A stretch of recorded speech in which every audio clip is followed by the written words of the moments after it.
Today, let us see how to create a text drip effect using Canva.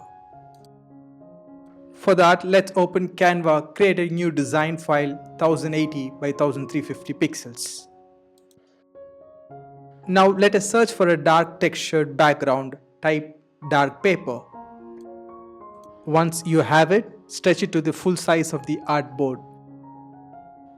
Here I am duplicating the texture and flipping it vertical so that the texture looks even more darker.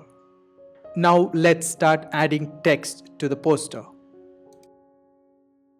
Choose your desired font.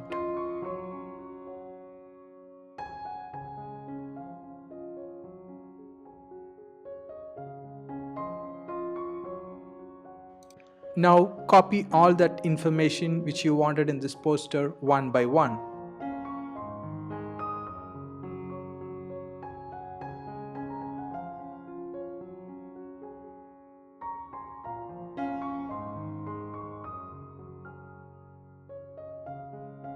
Once you have all the text pasted in the artboard, do a little bit of alignment. Now comes the most interesting part, the dripping effect on top of the word good. Choose a desired font so that it goes well with the dripping effect. Now search for a paint drip graphic element. After we have it, we're going to slowly edit and place the dripping effect on each character. Why this word is given so much attention? Because Jesus is trying to redefine the word good in this passage. Once you have the desired dripping effect on top of the word good, let's put a line, pencil line. Search for a graphic element called pencil line and place it under the sentence, no one is good except God alone. Now let us wrap the sentence, no one is good except God alone, into 2 lines. Place that pencil line between the actual verse and the reflection which is below it.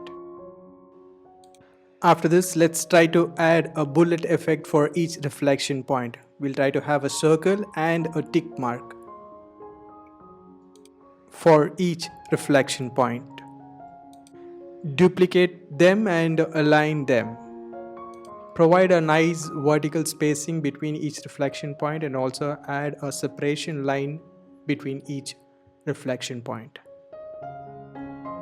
Once the poster is ready, let's try to add a little bit of animation between the frames. Duplicate the pages and give the duration between the frames. After adding the necessary transition and the duration and the effects, it is now time to download the poster.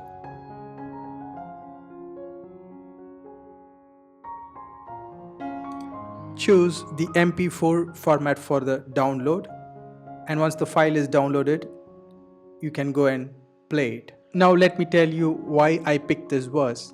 When I read it, I stopped and I was thinking why Jesus had to say this. A person calls Jesus as a good teacher and Jesus says, why do you call me good? It is not an excuse to continue in sin. Think this way, when everyone around you is going to praise you saying you're so good, automatically pride comes into your mind. But God is strictly against this prideful thought. Imagine it this way, if the goodness which you have earned is all by yourself, then you start judging others. Or think it this way, you've worked hard to become good in your life, but you're not able to. Then that pushes you towards self-condemnation. So Jesus rightly points us to the Father and he says our righteousness comes from God. No one is good except God alone. Thanks. Let us continue in another tutorial.